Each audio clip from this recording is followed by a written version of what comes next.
Hello, this is Variety Map Media, and I'm gonna do something I haven't really done on this channel, which, if you guys like this, let me know in the comments below. But I'm gonna do a Creepypasta reading. Now, I chose this Creepypasta because I know this song, I kinda grew up with it. So, yeah. It's called I'm Blue. Let's begin. You may know the band Eiffel 65 for their hits Move Your Body or Too Much Heaven. They're an Italian Eurodance group, and they have maybe 3 hits in America. The 2 previously mentioned songs, and I'm Blue. If you heard the song, you'd recognize it for its catchy beat and mostly gibberish lyrics. The song came out in America in 1999, so if you're older than 15, you may have heard it. Chances are, though, that you haven't heard is the story behind the song. In their recent biography, Eiffel 65 reveals the truth. Originally, there were 4 members in Eiffel 65: Jeffrey J., Raimondo Sanguin, Maurizio Lobena, and Gabriel Ponte. Sorry if I butchered those names. After a few unsuccessful one-hit blunders, the 4 of them decide to seek inspiration serving as missionaries with their church. Soon, they are off to the heart of Africa to build irrigation systems for landlocked villages. None of them were really built for physical labor, but the Word of God had brought them down there, and there they would work. Construction was rather boring, despite being short-staffed.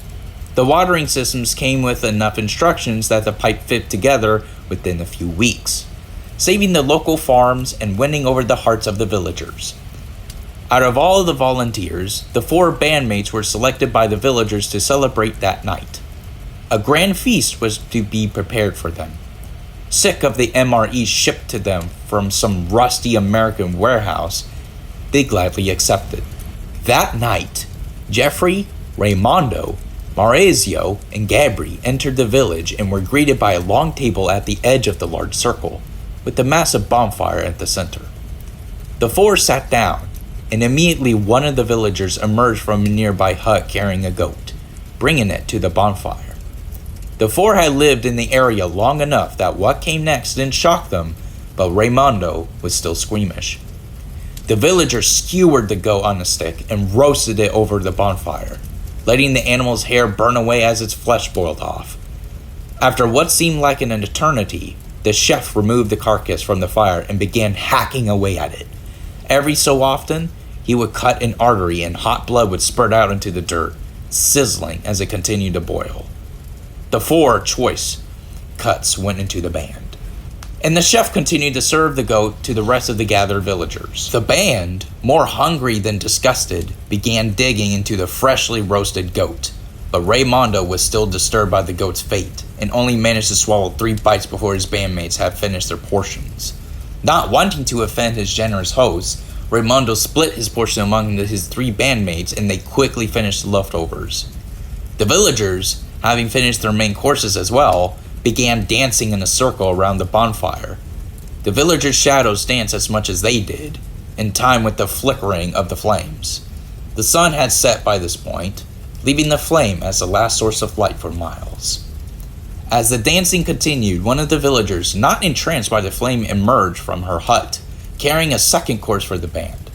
In the dim light, it looked like a wonderful pile of pulled pork, which the band was eager to consume.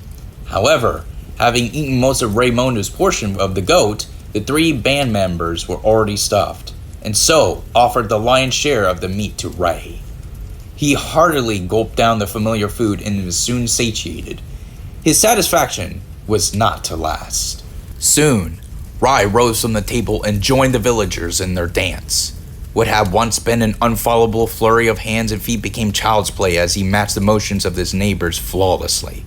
Entranced by the dance, Ray began chanting, I'm blue, da ba, dee ba, die, da ba dee da, ba dee da ba, dee da ba dee.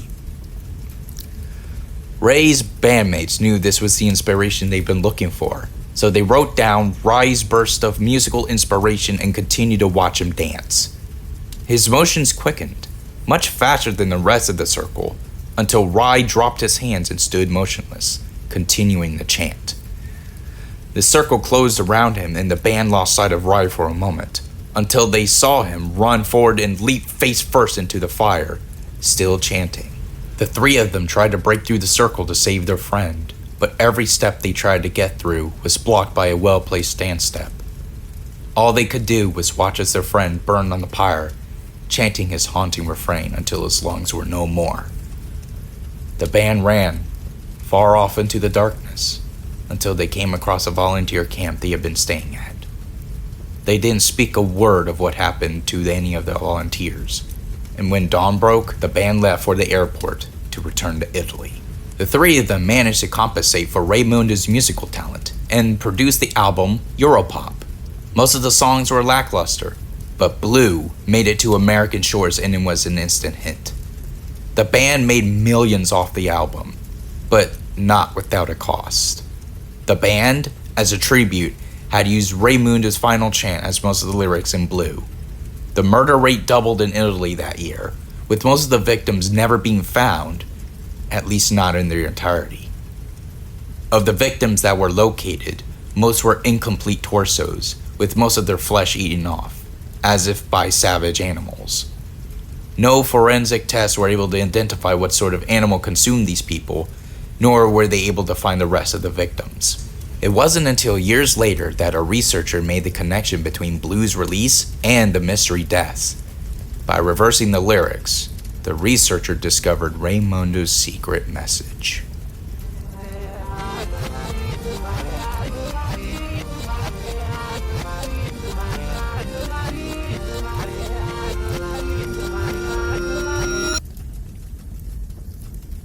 So, yeah, that was I'm Blue, the Creepypasta. I'll link in the description below.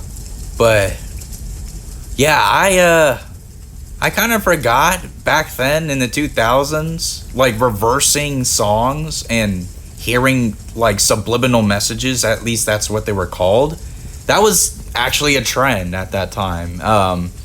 Looking back at it, though, it was, like, over-analyzing, like, reversed, words, because, for example, number 9, if you reverse it, it's turning on the men and stuff, but it's actually just reversed stuff. But it's just, we interpret it as actual words when it's just reversed stuff and stuff. Okay, whatever. The point is that at this time when subliminal messages were a thing and reversing, they were called backmasking.